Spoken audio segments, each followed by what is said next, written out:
I'd like to get into the issue of strokes, as it is a problem that we'll all perhaps, hopefully not encounter, but many of us will. Sure. So tell us about it. Sure. Well, stroke's common. What is the early, how do you know you're having a stroke, or Right. do you know? Yeah. Well, it's generally something that, by definition, stroke is a stroke. It's like stroke, right? So it's a random event, just like a heart attack typically, right? I mean, you can get some premonitory signs of heart attack, as you know about those: chest pain and arm pain and numbness and jaw pain and such, shortness of breath.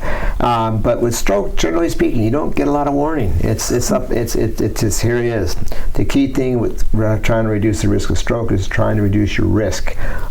Risk factors are diabetes, hypertension, high cholesterol, heavy alcohol, tobacco use, sedentary lifestyle. Those are very common risk factors.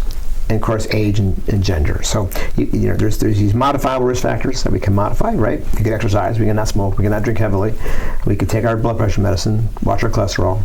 And there's non-modifiable risk factors. Can't help that we're 80 years old. Can't help that we're a male. It can't help that some of the genetic factors we got for risk are carried through. You don't inherit strokes. You inherit the risk factors. Okay? So stroke's a random event. How do you know? You don't generally get a lot of warning, but what are the main symptoms of stroke? I think are important for people to know.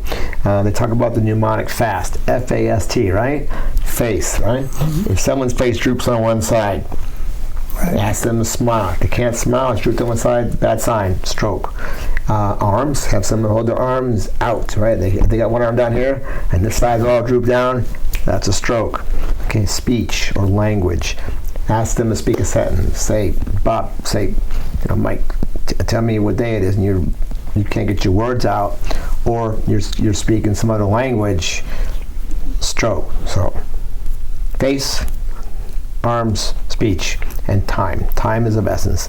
Time is brain. Every minute the brain is losing oxygen, you're losing millions of cells every minute. Mm-hmm. So getting to the hospital is important. You only do one thing if you think you're having a stroke. It's called 911. You don't get in the car. You don't go to sleep and wait for it to go away. That's what people do all the time. You get to the hospital. In the hospital, we have a lot we can do now. Just 5 years ago, we only could give you a little clot-busting drug in your vein called TPA. It breaks the clot up maybe 7 to 10% of the time. And now we have, in our hospital, we have a full ability to do what's called thrombectomy. We have specialists that can come in, they can put a catheter up their arteries, get up into the brain, grab that clot, pull it out. Wow. It's very amazing stuff. Yeah. And with very high rates of success. So we've done very well. We have one of the top stroke programs in the state in this hospital here. We're very fortunate to have that. And let's say I've been involved with that since the beginning. I've been the director of that program for probably a decade. Cleveland Clinic's done a great job with it. They are very active in making this a great program, and then we've increased our services, and we're doing a good job there. So, you think you're having a stroke, you need to get to 911. I discussed with you the risk factors already a little bit about stroke. How do you prevent them? You don't prevent them, you reduce the risk of them. That's the best we can do. Okay. Well, some of these things that people suffer with, I have to pull up my paper here because sure. Some of these numbers truly are staggering. 100 million people suffer from chronic pain. I assume that you encounter that. Yeah, I work with chronic pain. I'm not a pain management doctor. Okay. And I don't delve a lot in, quote, the treatment of chronic pain. But you figure 1 in 4 people, it's probably close. There's chronic pain and there's chronic pain, right? Honestly, I have pain every day too, right? And you probably have some pain every day, but then there's all levels of chronic pain. But pain's common, and the difficulty with pain is it's become more of an issue, obviously, and it's more hard to manage because of the issues with narcotic use and pain management use and everything else, and the issues of stress in the world. And I think that stress and anxiety and depression enhance all those things. It's a big part of these numbers rising.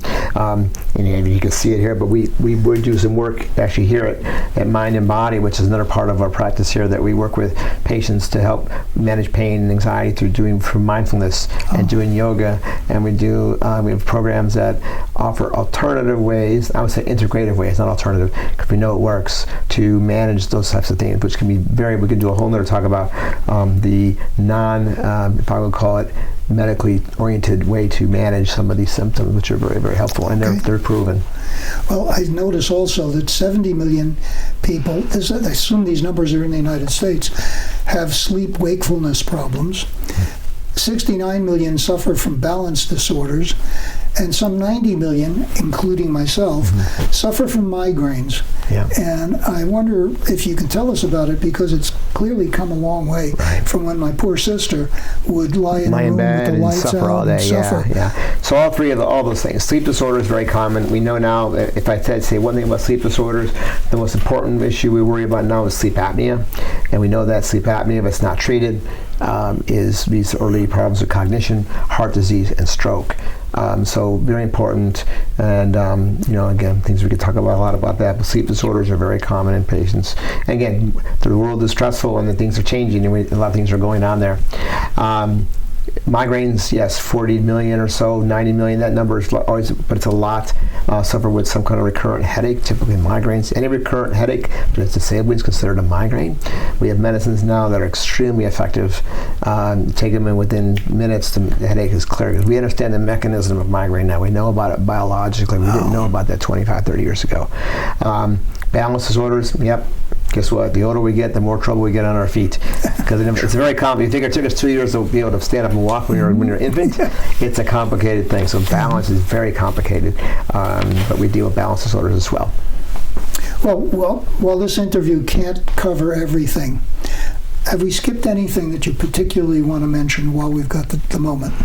Gosh, well, you covered the whole realm of neurology in the last few minutes. Now, I would say that if there's anything that you can do is to become educated and learn about, if you have something neurological, any disorder, whether it's Parkinson's or Alzheimer's, Parkinson's and a whole other realm, strokes, epilepsy, migraine. The best thing you do is to educate yourself on it. And the best way to do that is by seeing a neurologist that understands the disorders. I think Google and the internet's great, but I think you have to be careful with that information and see someone that can help you understand these things better and learn about it. The more you know about your problem or your disorder or whatever you're being treated for, the more empowered you're going to feel.